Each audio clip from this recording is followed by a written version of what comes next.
Alden, it's your update and ang story ni Alden. Nag-morning ride si Alden sa Antipolo. Yung mga kasama ni Alden. At nag-ride siya ng 70 km sa loob ng mayigit 3 oras. And nangitim na ngayon tuhod ni Alden kakabike Sa akin pa, ang cute ni Shinobu. Nanood kasi si Alden ng Demon Slayer na movie. Kasama sila Mama Tin at Lesa. Ngayon si Alden. Then sa IMAX. Ito yung last night.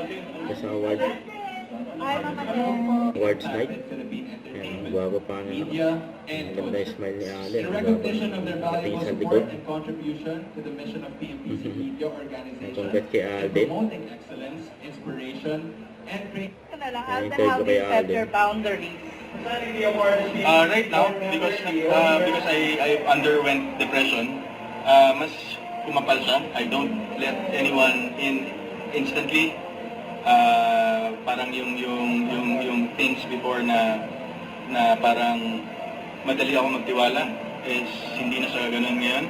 I keep my circle small. Paliit siya ng paliit as I grow old. So, isa yun sa mga protections ko and safeguards ko for me to be able not to experience all the bad things I've experienced in the past.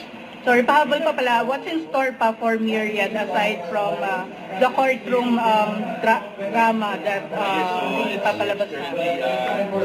We're going to go into LA in October for the LA Film Festival. Pumasok din siya doon. It's going to be shown on Netflix actually by the end of the year. Then we're doing one international show. Actually, hindi show, movie. And then I'll be doing one series, a series this year. Actually next year pala, and one movie this year that I'll be directing as well. So yun for announcement. Don't forget, subscribe, click the notification bell for more updates. This is Richard Reaction Vlog. Stay tuned for more videos.